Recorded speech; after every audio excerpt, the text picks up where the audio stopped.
The Eagles have 2 second-round picks coming up in the 2019 draft, so it's time to continue our history lesson.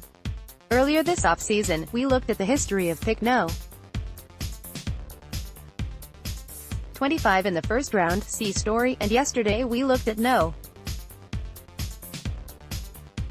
53, see story, which the Eagles picked up last draft from the Ravens. Now we'll look at the Eagles' own pick in the second round, No. 57. The Birds have had pick No. 57 just twice in the modern era.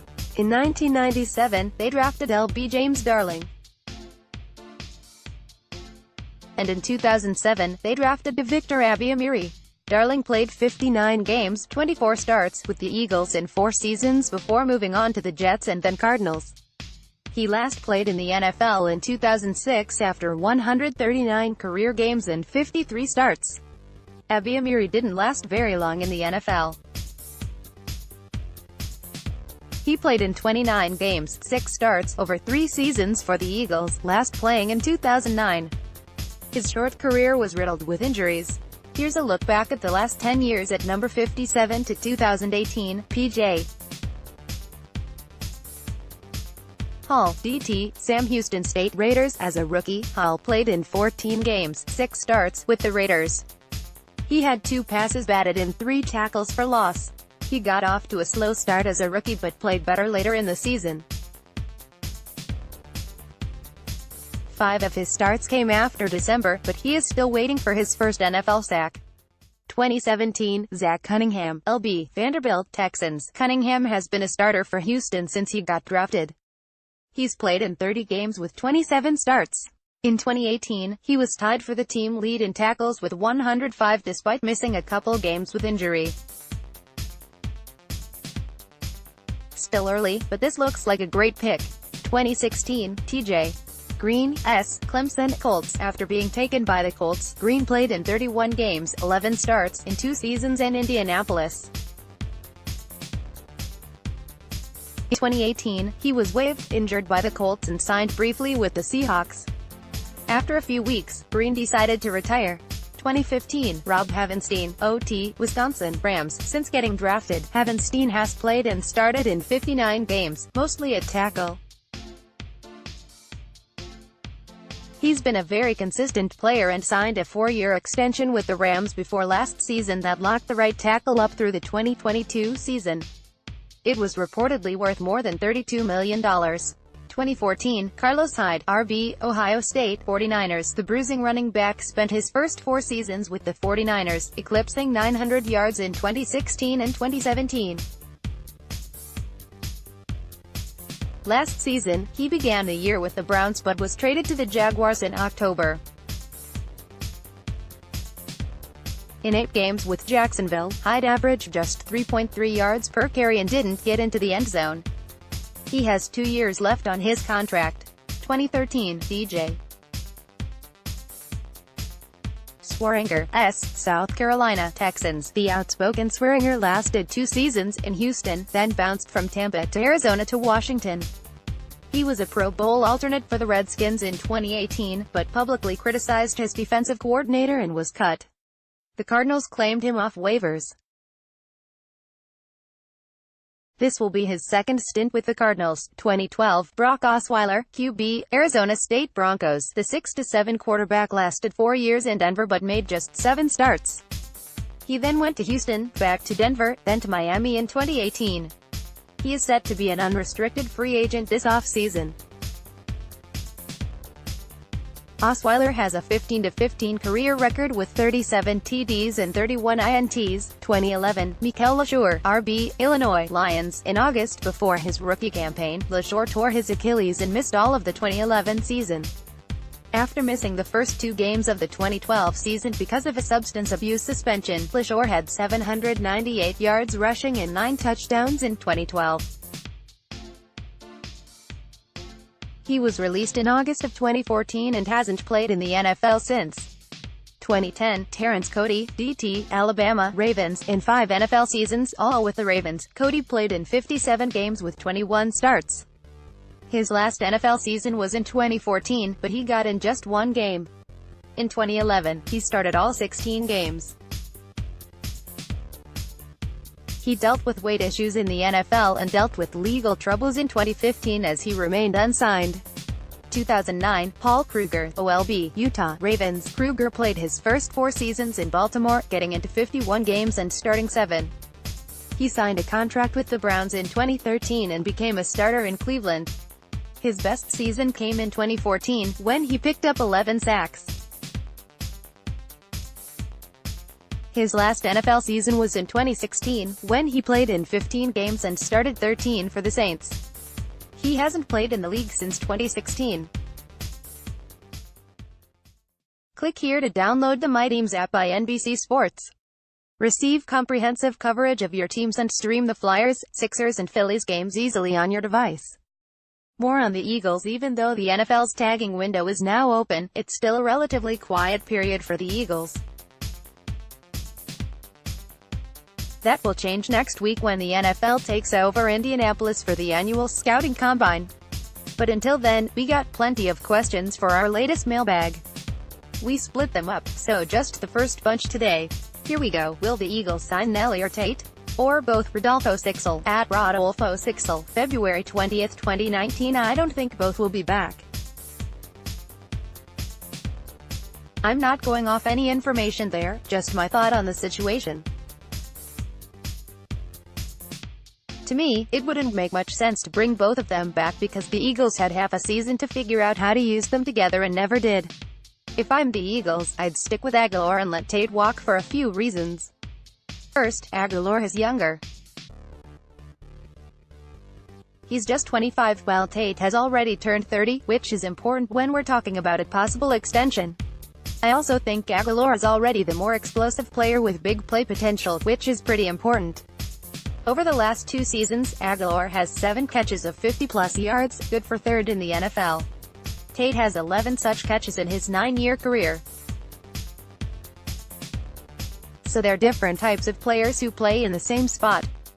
I'll take explosiveness. But the biggest thing for me is that I think Tate's best seasons are probably behind him, while Aguilar has more room to grow.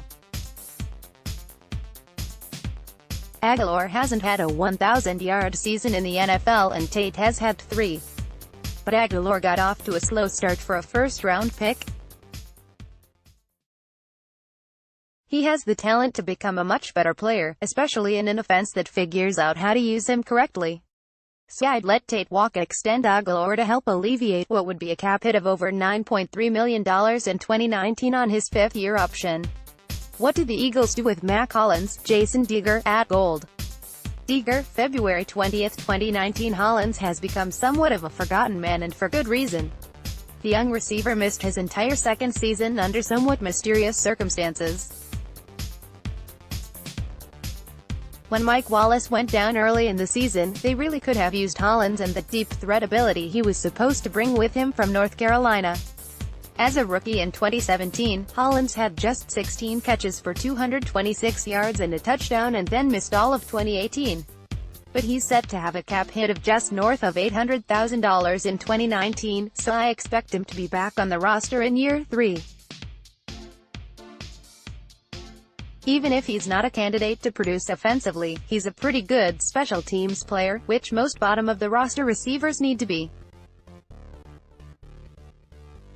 Can he become a contributing player on offense? I think so, don't know. But with a low price tag and with at least some ability, the Eagles will try to find out. What is the Eagles' least dire draft need, excluding special teams stuff? What players at that position would you take as a best player available selection in 1st round, as you like it? At Jerry Thiasman, February 20, 2019. The Eagles' least dire positions of need would probably be quarterback and tight end. There's not a BPA I would take in the 1st round, but I think there's a chance they take a developmental QB later in the draft and possibly a tight end, although I don't think they need to. I guess the least dire position I would at least entertain drafting in the 1st round would be cornerback. For some reason, that has been a trendy pick among national types who didn't really watch the Eagles season and thought their secondary was horrible. It was for a while, but they have some young talent that finished out the season strong. Rasul Douglas, Avonte Maddox, and Cravon LeBlanc return. Sidney Jones is still young and Jalen Mills is still under contract. I don't think it's a big need to take care of in the first round, but if Greedy Williams fell for some reason, I think he'll be very good. And Byron Murphy from Washington might be available at 25. Wouldn't hate that pick, but there are bigger needs. How would AB fit in our offense scheme? I forget. At Steven MCC, February 20, 2019. Antonio Brown is the best receiver in the NFL. If he isn't, he's second, so I wouldn't be too concerned about fit on the field. I think AB could fit in any offense, he's that good. But that doesn't mean I think the Eagles are going to trade for Brown. There are several reasons why that seems unlikely, among them, salary cap space, fit in the locker room and other more pressing needs. When is Bryce signing with the Phillies? And Perry, at Patinary, February 20, 2019. Soon, I hope. Click here to download the My Teams app by NBC Sports. Receive comprehensive coverage of your teams and stream the Flyers, Sixers and Phillies games easily on your device. More on the Eagles while we await confirmation. Nick Foles will become an unrestricted free agent. More on that here and here. Let's check in with the rest of the NFC East. Good news, Eagles fans. The club may not get anything in return for their Super Bowl winning quarterback, but their offseason is still off to a better start than their division rivals. The Giants are a mess. The headlines have not been kind to the organization over the past week. Odell Beckham Jr., possibly on the move. Landon Collins, as good as gone. And the Giants still don't know what they're doing about a quarterback for 2019. The possibility the Giants could trade their best player and one of the top receivers in the NFL should be concerning to any QB who might take the job. Beckham was reportedly on the block last season too, and the organization ultimately decided not to pull the trigger, yet league insider Jake Glazer boldly predicted a swap is coming this offseason. The key word there is predicts, not reports, but Glazer is connected and wouldn't throw that out there on a whim. While Beckham's fate is unclear, Collins seems certain his time in New York is over. The three-time Pro Bowl selection cleaned out his locker on Wednesday, then took to social media so there was no mistaking how the action relates to his impending free agency. The stuff in that locker that I have left, I do not need 100 points. Landon Collins, at the humble_21, February 20, 2019. The Giants appear poised to get weaker on defense, perhaps on both sides of the ball, yet ideally would find a signal caller to replace Eli Manning. Sounds like their front office has a great sales pitch. But Colin Cowherd says Sierra wants to live in New York, so yeah, I'm sure the Seahawks plan on shipping Russell Wilson, a top 10 franchise quarterback, over to the Giants any day now. Washington, also a mess similar to the Giants. Washington needs a quarterback and may lose a key cog on defense. It was no secret Alex Smith would miss 2019 with an injury, and general manager Doug Williams more or less confirmed the club is searching for a solution. I believe Washington has a better team, more aggressive management and thus is a more likely landing spot for Foles than New York, so this is a situation to monitor in free agency. For now, the offense is in a bind. Washington is not expected to use the franchise tag on Preston Smith, either.